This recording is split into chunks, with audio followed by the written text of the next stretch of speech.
noches, bienvenidos a Odisea. Todo el mundo mira el dólar blue. Hoy llegó a 462 y Aracre se fue la semana pasada, el martes, o sea que no era Aracre. Casi un 5 puntos de suba respecto del viernes, 5%, y el contado con liquidación llegó a 456. Todo esto es lo que está mirando el que mira la pantalla todo el tiempo, el que está mirando la evolución del dólar en los portales. Pero hay un dato muy significativo para entender el problema que rodea a la cotización del dólar, que no es la cotización misma en términos absolutos, sino la brecha que existe entre el dólar oficial y el dólar blue o el contado con liquidación. Es decir, los dólares financieros. ¿Por qué es importante esa brecha? Porque esa brecha es la que incentiva determinadas conductas, sobre todo en quienes atesoran granos, tampoco tantos granos, en el sector agropecuario.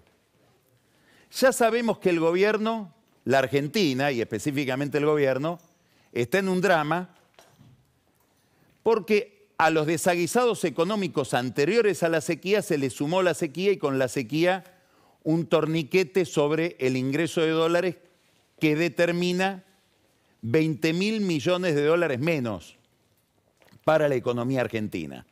Y por lo tanto se agudiza algo que era anterior al problema de la sequía, no hay que olvidarlo, que es una crisis de reserva del Banco Central. Esto se combina con otro fenómeno. No hay solo sequía, sino que hay precios peores en el mercado de granos. ¿Por qué? Porque Brasil, con una economía mucho más ordenada, con una política oficial respecto del sector agropecuario mucho más positiva o alentadora y con muchas lluvias, tuvo una cosecha espectacular que hizo que los precios cayeran. O sea, es menos cantidad de producto y además menos precios, porque podría haberse dado una suba en los precios que aliviara o neutralizara en alguna medida la cantidad. No, es la doble Nelson de las dos variables negativas para el gobierno.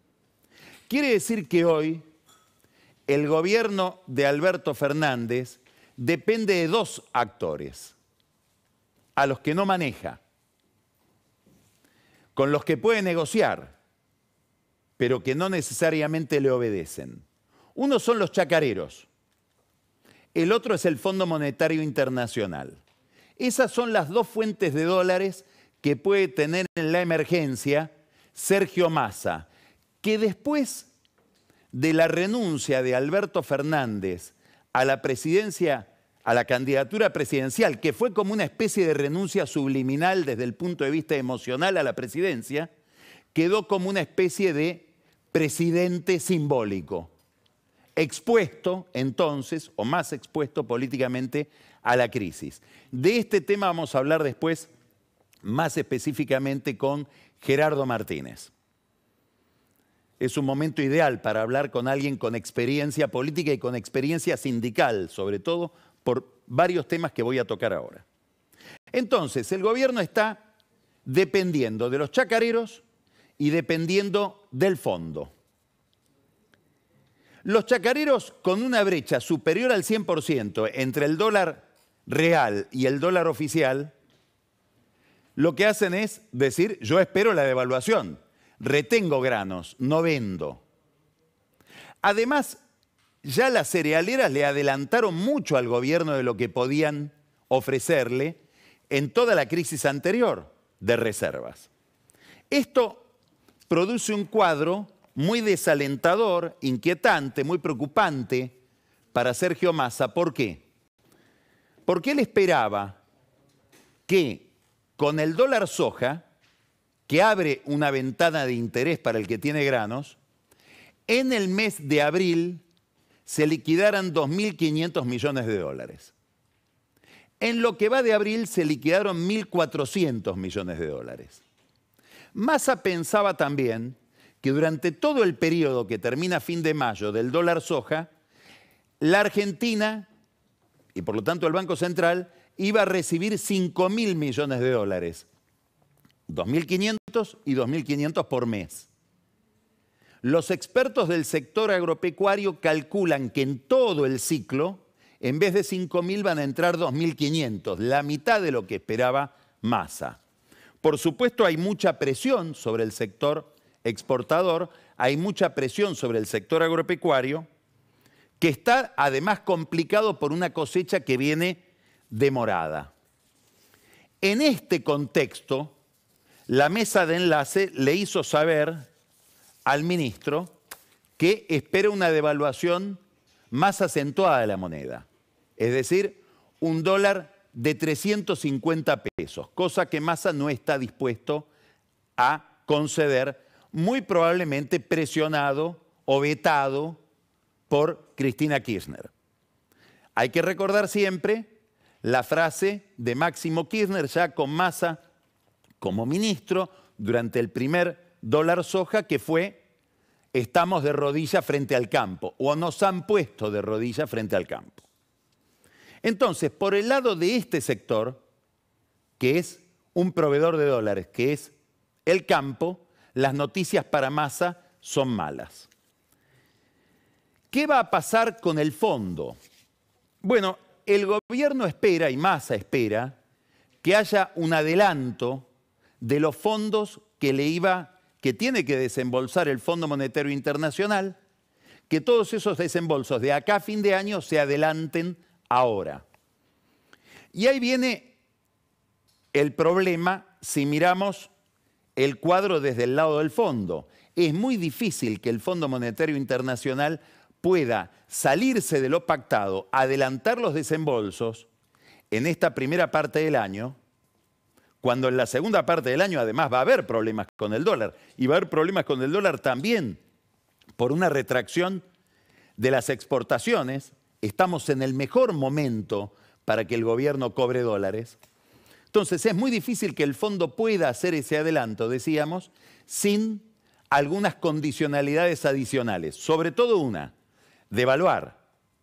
¿Qué es lo normal que sucede cuando hay un shock externo? Digamos, en una economía sana, normal, lo que sucede es, bueno, tengo la desgracia de una sequía, el tipo de cambio me ajusta el problema de la caída de oferta de divisas, modificando la cotización del dólar por una regla de mercado. Esto es lo que no sucede en la Argentina por los desequilibrios macroeconómicos que obligan a tener un cepo.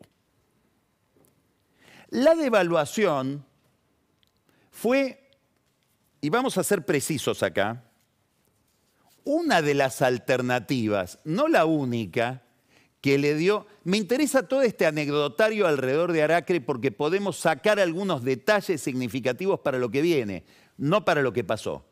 Antonio Aracre le presenta un programa de medidas al presidente, el presidente lo manda a hablar con Massa, y Massa tiene este programa desde hace 4 semanas.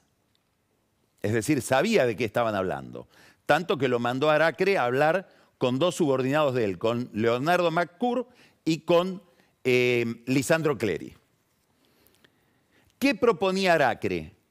O una devaluación del 30% de la moneda, o todo un plan de medidas que tenían que ver sobre todo con controles de precios, una especie de pacto económico y social muy firme desde el punto de vista político, muy intervencionista sobre los mercados, que tal vez hubiera requerido de un Fernández mucho más sólido, más convencido de una política de este tipo. En alguna medida hay un parecido entre las propuestas de Aracre, que suponían mejorar los salarios con suma fija, mejorar las jubilaciones, adelantar, digamos, una mejora en los ingresos y después congelar, para después tomar otras medidas de tipo fiscales y también monetarias y cambiarias. Un parecido en todo lo que tiene de intervencionista con las ideas de Cristina y Máximo Kirchner.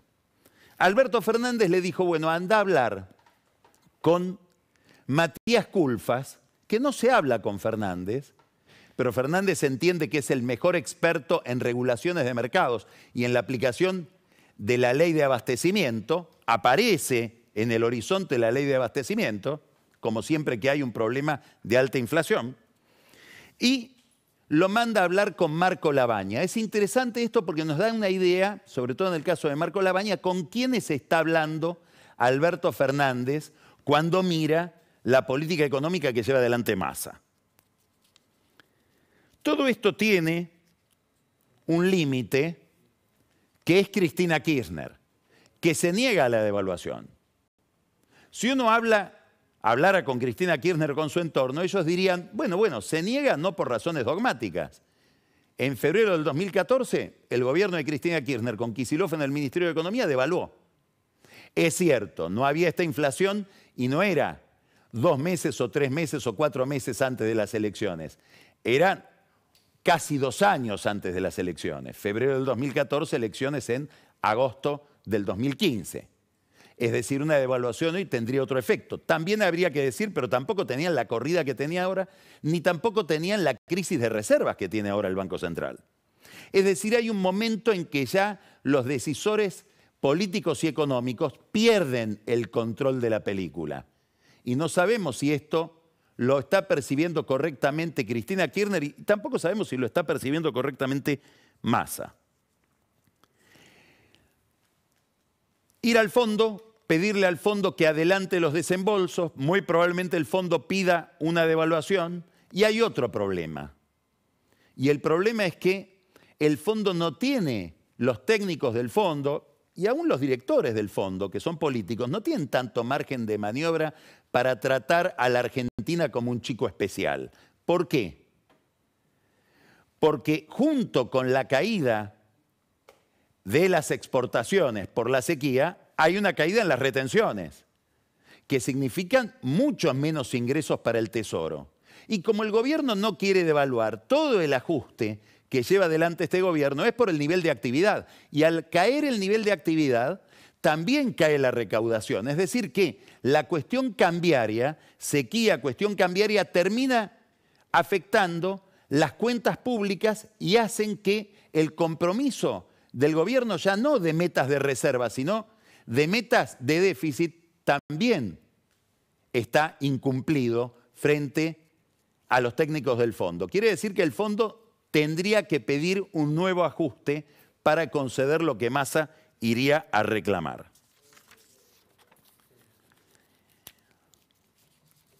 Como todos sabemos, hay un cepo sobre las importaciones y en ese cepo sobre las importaciones juega un rol principal la Secretaría de Comercio, Matías Tombolini. Y acá hay que dar una novedad, hay que proveer una noticia, que es que hoy hubo una denuncia penal contra Tombolini, lo llevaron adelante 3 diputados de la coalición cívica, es decir, de la alianza de la coalición que lidera Lilita Carrió, Paula Oliveta, Juan Manuel López y Victoria Borrego. Oliveto, López, Borrego fueron al juzgado de Servini de Cubría a plantear una denuncia por la cantidad infinita de rumores y versiones de que se cobran los permisos para importar en la Secretaría de Comercio y que hay por lo menos grandes niveles de arbitrariedad donde podría estar, subrayo el podría, porque no hay, hasta donde yo sé, no hay filmaciones de esto, por lo menos hasta donde yo sé, de la esposa de Tombolini, María Stroman, que ha sido designada la semana pasada, el jueves pasado, apareció en el boletín oficial como asesora ad honorem. Si es por las cosas que dicen que hace, estaría bien que sea ad honorem. Todo este problema que tiene que ver con la relación con el fondo está totalmente ligado a un problema de alineamiento geopolítico de la Argentina. Es lo que le pasa a los países cuando tienen una extraordinaria debilidad financiera frente al mundo. Entonces tuvimos la semana pasada la visita de 2 personas, 2 mujeres muy relevantes en los temas de seguridad de Estados Unidos. Esto es lo importante. Una es Wendy Sherman, es la subsecretaria de Estado, una mujer de gran carrera diplomática ligada a los demócratas que estuvo involucrada en temas como negociaciones con Corea del Norte, con Irán, temas de seguridad internacional ahora en Medio Oriente, es decir, no tiene nada que ver con América Latina, no tiene que ver con la relación bilateral, viene a haber temas en los que la Argentina se roza con los intereses geopolíticos globales de Estados Unidos, centralmente China. Vamos a hacerle una pregunta después a Gerardo Martínez sobre cómo vio la visita de Sherman, porque estuvo con ella en la Embajada de Estados Unidos. La otra visitante, la otra viajera, Laura Richardson, que está viniendo todos los años, y es una generala, jefa del Comando Sur, que también viene con una agenda muy precisa relacionada con China, básicamente con la compra de aviones de guerra. Por eso estuvo hablando con el jefe de Estado Mayor Conjunto y con el ministro de Defensa, que tienen alguna tentación de cerrar un acuerdo con China en materia de compra de aviones de guerra. Hay toda una agenda de Estados Unidos en relación con los temas chinos que hay en la Argentina, que se va volviendo una agenda más caliente, más urgente, en la medida en que la relación entre China y Estados Unidos, y esta es una novedad de los últimos 15 días, un mes, se va volviendo más tensa, más agresiva, también ahora del lado de los chinos. Por ejemplo, hubo una visita del embajador Stanley, Mark Stanley, de los Estados Unidos, y del embajador de Bélgica, Carl Daene. Acá los estamos viendo. ¿Dónde están? En la hidrovía.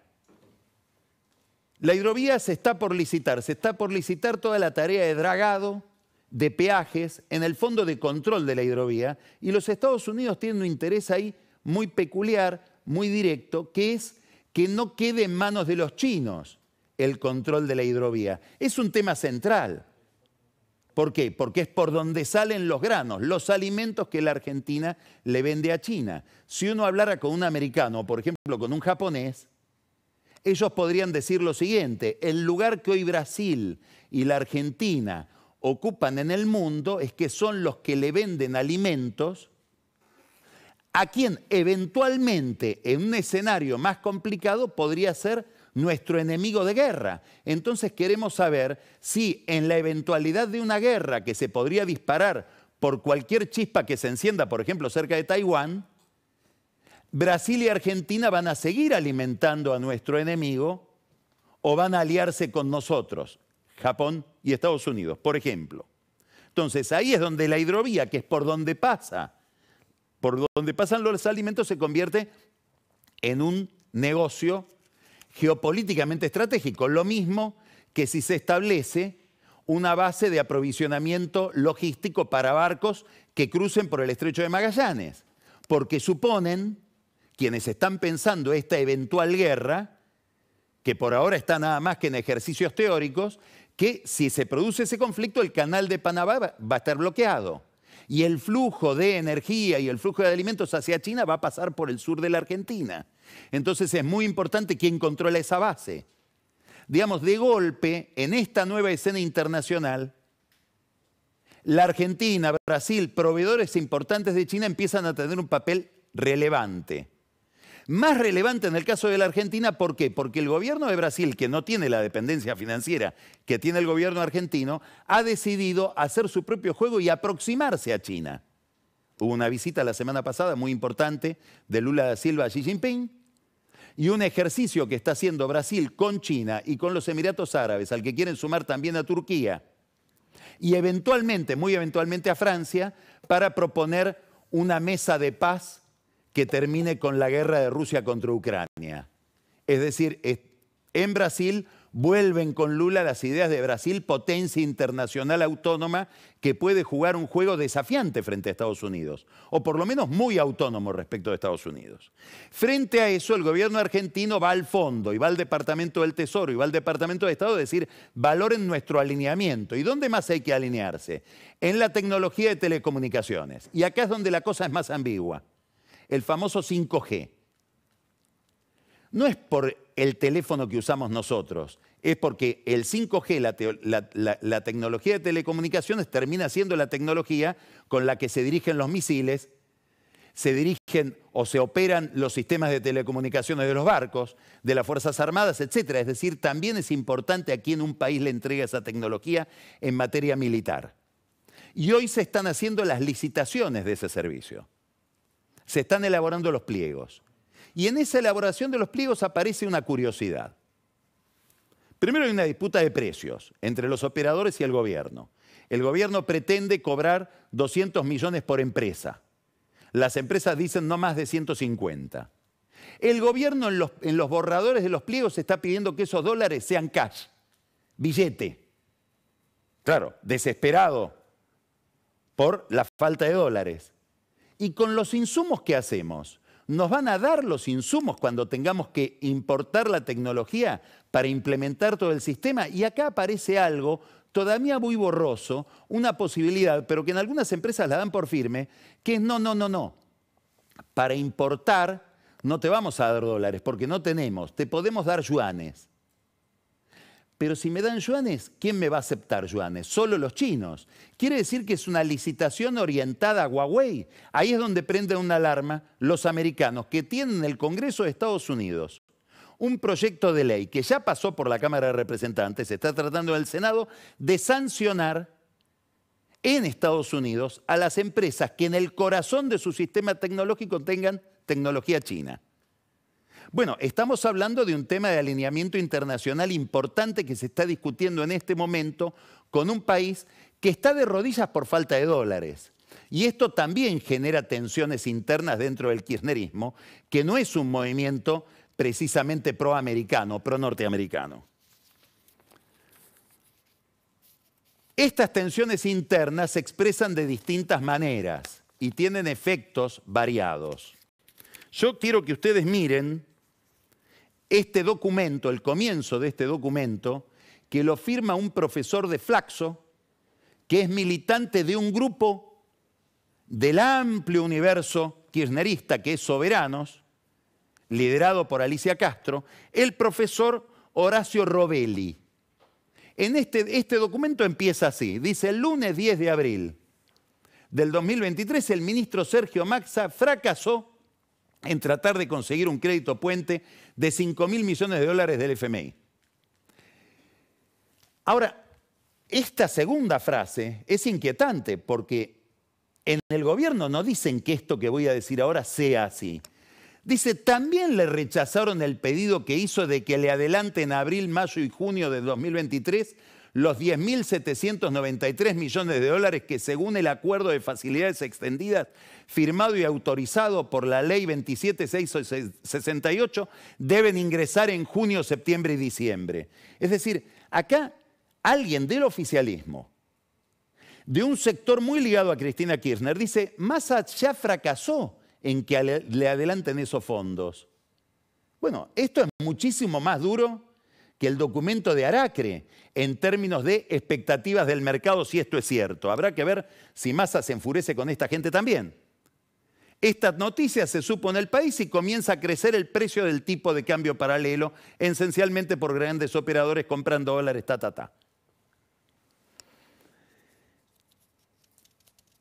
El gobierno cree que todavía se puede alcanzar ese acuerdo.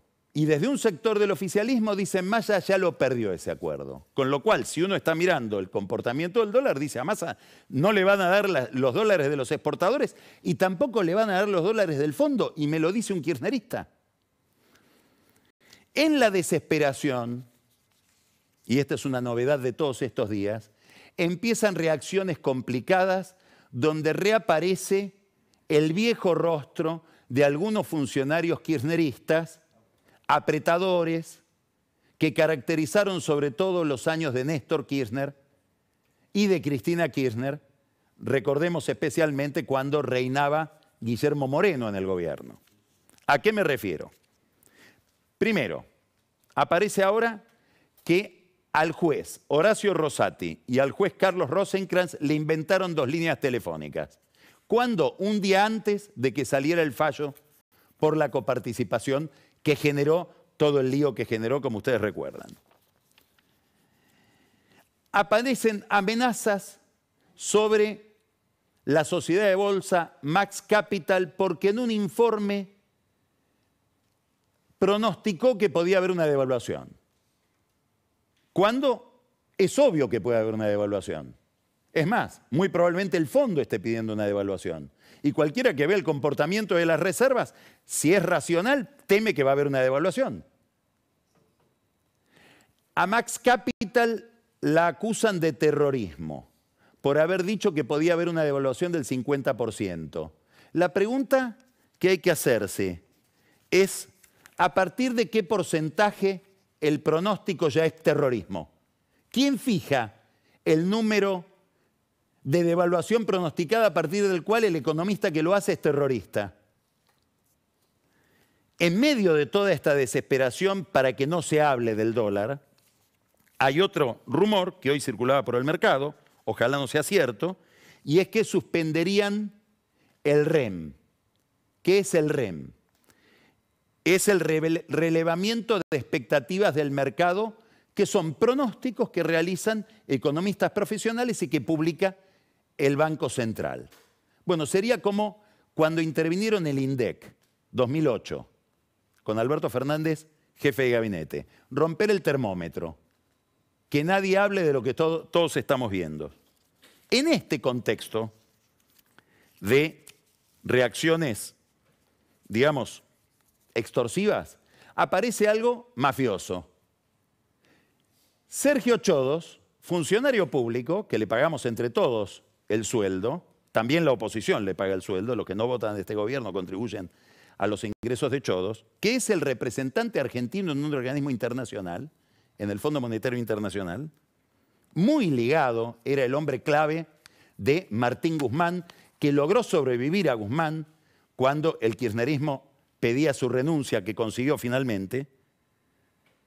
Habla de 3 exfuncionarios de Juntos por el Cambio que habrían ido, así dice, habrían ido a pedir al Fondo Monetario Internacional que no se le den a la Argentina estos adelantos que ya un economista kirchnerista dice no le van a dar.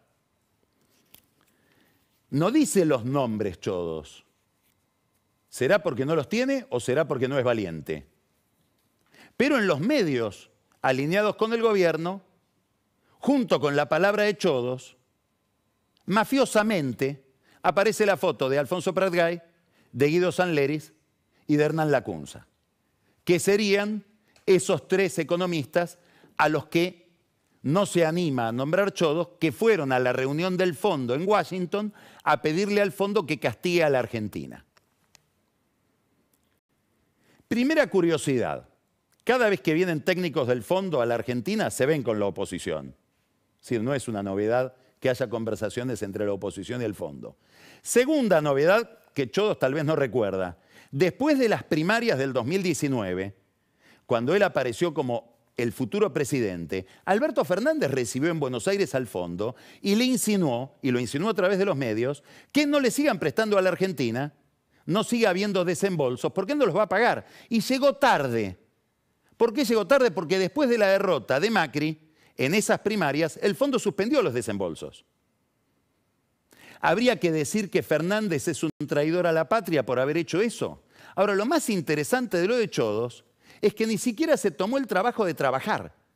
¿Por qué? Porque hoy en un tuit, Alfonso Pratgay dice, si soy yo uno de los que fue, se equivoca porque no llegué a Washington, tuve un problema con un avión, no pude ir a la reunión y quedó la credencial sin usar.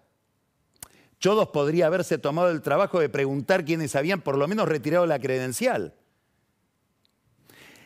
Lo que vemos es señales de desesperación y también luchas internas, porque en el fondo Chodos no sabemos para qué, con qué cuadro de situación en su cabeza, desde hace años está pretendiendo el lugar de Miguel Pelle, el presidente del Banco Central, que es el último termómetro, el último indicador del poder que tiene Alberto Fernández, porque lo sostiene a Pelle, a pesar de que Massa lo quiere sacar muy probablemente no para poner a Chodos, lamentamos darle esa mala noticia, sino más probablemente a Lisandro Clery. Faltan dólares, el sector exportador no los provee, el fondo habrá que ver si los provee o no, el profesor Robelli dice que no. Y hoy se produjo esto, mira este video. Esto es en Santa Buen día, Fe. estoy en vivo para la radio. ¿Quién me puede contar a qué se debe el corte? ¿Qué es lo que saben ustedes? ¿Por qué están aquí? Lo único que sabemos es que estamos para el sindicato de camioneros fleteros. Es lo único. ¿Pero saben por qué es el corte? Y no tengo la menor idea, pero sí sé que estamos acompañando a los muchachos, ayudándolos, apoyándolos a que llegan a conseguir lo que quieran. ¿Y vos a qué te dedicás? Yo trabajo. ¿Pero en este rubro? No, todavía no. Pero dentro de poco sí. ¿Cómo? Así que... ¿En un grupito están cortando desde aquí? O sea, no saben por qué, pero están cortando aquí. Los muchachos, dentro de poco nos van a dar información. Bien. Esto no es Moyano, es otro sindicato de camioneros fleteros, bastante autogestionados, que cortan el acceso a los puertos de la provincia de Buenos Aires y sobre todo de Santa Fe, que es donde tendrían que llegar los granos, los pocos granos que hay, para que los exporten las cerealeras y Massa tenga los dólares que está desesperado por pedir. Ahora, ¿no hay un chodos para esta gente? ¿Esto es traición a la patria o no? Tal vez no. Probablemente estén pidiendo una mejora de salarios con una inflación que supera el 100%. Lo curioso es el doble estándar del gobierno para pedir dólares y para facilitar su política económica. Todo esto nos lleva a la política. ¿Por qué? Y sigo acumulando preguntas para Gerardo. El deterioro de Massa, con esta carrera del dólar, con esta carrera de la inflación, no es el deterioro de un ministro de Economía clásico, es el deterioro probablemente del candidato a presidente que mejor le resuelve al oficialismo su ecuación. Por eso mucha gente del sector agropecuario dice, no, Massa está jugando a las cartas y solo va a devaluar cuando lo designen candidato, a lo mejor llega tarde, y quiere ser candidato de unidad. A pesar de que el presidente dijo que él va a ser el garante de la interna. Aparece también Daniel Scioli, que quiere ir a una interna, como sabemos se odian con Massa, es decir, sería una interna divertidísima, y se propone como un candidato post-grieta. Dice, ni macrismo, escuchen esto en boca de Scioli, ni kirchnerismo. Es una solución que empiezan a buscar muchos peronistas que están acorralados electoralmente. Y si no, miren lo que pasa en Mendoza. Un candidato del PRO asociado al peronismo, Omar de Marchi. Miren lo que pasa en Salta. Está el candidato del Frente de Todos, está el candidato gobernador Gustavo Sanz, pero aparece otro candidato novedoso, original, que se llama Emiliano Estrada y arma su propio frente. Él es kirchnerista y arma un frente kirchnerista con el PRO. Es decir, pareciera que en estos pequeños experimentos empieza a haber otro clima político, otra configuración política, una especie de vuelta de página. Frente a este problema, frente a este panorama, está Cristina Kirchner, que va a hablar el jueves en La Plata. Acá está el afiche, foto con Néstor, es un aniversario de la elección del 2003, 27 de abril, 18 horas, los dos con los ojitos cerrados, no quieren mirar, no quieren enterarse de lo que está pasando. ¿De qué va a hablar Cristina? Probablemente va a ser una conferencia muy parecida a la que dio la vez pasada en la Universidad de Río Negro. Probablemente frustre a los que quieran una definición respecto de lo que va a hacer ella. Probablemente frustre a los que quieran que bendiga a alguien. Eso nos vamos a tener que arreglar con gestos, proximidades, ausencias y presencias. Va a ser una decodificación bastante arbitraria porque no va a dar vuelta a ninguna baraja aparentemente. ¿Por qué esto es importante? Porque ella empieza a recibir una presión muy grande. Y es una presión de los propios. Ya el operativo clamor empieza a transformarse en operativo reproche. Cristina, revisá tu decisión. ¿Cómo es esto de que no vas a jugar y nos dejas solos si sos la principal carta que tienen los votantes del Frente de Todos que siguen eligiéndola a ella como principal candidata? Y muchos desempolvan libros viejos y desempolvan conducción política. No sé si a Gerardo le suena. El gran manual de conducción de Perón, que dice, por ejemplo, esto. Cuando un partido político se viene abajo, no es el partido político quien tiene la culpa, sino el conductor. En el último análisis, el culpable es siempre el conductor. Algún error habrá cometido, o quizás muchos errores, ya que salvar al partido es su función, porque es su causa. Pero el conductor, cuando sucumbe su causa, también sucumbe él. Y generalmente la fuerza que lo acompaña con él sistemáticamente. Bueno, esto es un mensaje para Cristina. Y ella debe estar en este dilema, como está cualquier conductor en dificultades. ¿Y por qué esto es acuciante? Porque empieza a haber otro tipo de presiones. Cristina, ¿lo vas a bendecir a Massa? Ahora habla Grabois. Miren este video. Juan Grabois, como los de soberanos, desde la izquierda. Acá está. Mi querido compañero Guado de Pedro, candidato a vicepresidente. Y me llama Cristina Kirchner y me dice, baja la lista y te damos toda la lista de diputados y senadores. Le digo, Cristina, ni en pedo vamos a votar a este sinvergüenza, vendepatria y cagador de Massa. No hay forma. No hay forma de que nos volvamos a comer un Scioli, un Alberto. No me lo vas a poder explicar. Tampoco quiere a Scioli. O sea, se viene salvando Guado de Pedro. ¿Por qué son estos discursos? Porque empieza a crecer el Frente de Izquierda. Hoy hay una encuesta en Jujuy donde el Frente de Izquierda es la segunda fuerza en Jujuy. Aparece con 7% de votos, que es muchísimo para el trotskismo en La Plata. ¿Qué es lo que está pasando? Y quiero terminar con estos cuadros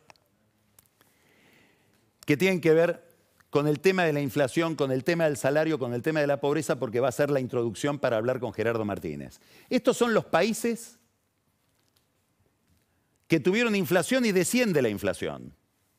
Los únicos países en los que la inflación sube son Argentina, ni siquiera Venezuela está bajando, con 501% baja, Venezuela y el Reino Unido. Todos los demás países, Argentina y el Reino Unido. Digo, hasta Venezuela baja. Argentina sube, Reino Unido sube. El resto parece haber una tendencia internacional a la baja en la inflación. Ahora, este problema de la inflación produce esto otro. Y este es un tema que me va a interesar mucho saber qué opina Gerardo de esto. Esto es la canasta básica. Miren cómo sube. Seguramente Cristina mira esto. Y este es el salario promedio formal de los trabajadores, que se va aproximando cada vez más a la canasta básica. Esto nos habla de un problema central que hay en la economía argentina, que es que tener trabajo formal no significa no ser pobre. Hay cada vez más trabajadores formales que están dentro del convenio de trabajo y sin embargo están por debajo de la línea de la pobreza. Y esto se proyecta sobre este otro cuadro, siempre son de Marul, y ustedes lo conocen. Esto es el comportamiento del salario real. Y estas son las elecciones del oficialismo. 40%, 34% acá en el 2022. ¿A dónde estamos yendo? Esta es la pregunta que le van a hacer mirándola a los ojos, sin hablarle, a Cristina el jueves en el Teatro Argentino de La Plata. Este es el problema, ¿por qué? Porque en el fondo, más allá de cualquier candidato, el candidato del gobierno es esta situación, como le pasa a todo gobierno. El candidato es la obra de gobierno. Vamos a empezar Odisea. Tenemos un programa muy interesante. Vamos a empezar, como ya les advertí, hablando con Gerardo Martínez. Todos lo conocemos, es el secretario general de la UOCRA, del gremio de la construcción. Después vamos a escuchar a Pancho Olivera, que nos hace un informe, ahora que está Jorge Macri de candidato, sobre un tema que viene molestando hace mucho en Vicente López, las excepciones. Igual que la ciudad de Buenos Aires. Vamos a ver qué es ese festival de excepciones y de cuándo viene. Las excepciones inmobiliarias. Poder hacer edificios por encima de lo permitido. Y otro tema inquietante. cómo se usan nuestros datos privados en las campañas electorales y cómo los equipos de campaña los obtienen. Daniel Vilota nos va a llevar a la ciudad de La Plata para ver un derrumbe, el derrumbe penal de la familia Bruera, que gobernó La Plata y que ahora complica al peronismo platense por una condena penal. Tenemos, como ustedes saben, una nueva mesa donde está Camila Perochena, con El Espejo de la Historia, y Ana Iparraguirre, que analiza técnicamente las campañas. Ana hoy va a tratar un tema muy interesante: la revolución de los excluidos. ¿Cómo votan aquellos que se sienten fuera del sistema? Tiene todo que ver con estos cuadros. Y Camila Perochena nos va a hacer la historia del peso en relación con el dólar. El dólar, la inquietud por el deterioro de la moneda y la historia argentina. Y después va a venir Carola Gil con el whisky, nos va a traer los últimos spots de campañas, muchas de ellas muy bizarras, nos va a mostrar el resultado de la última encuesta y nos va a formular otra pregunta. ¿Cuánto cree usted que va a valer el dólar dentro de una semana? Y nos va a poner opciones. Eso ya lo puede estar mirando en la cuenta @Odisea Argentina de Twitter, donde usted puede votar dentro de la encuesta. Empezamos Odisea.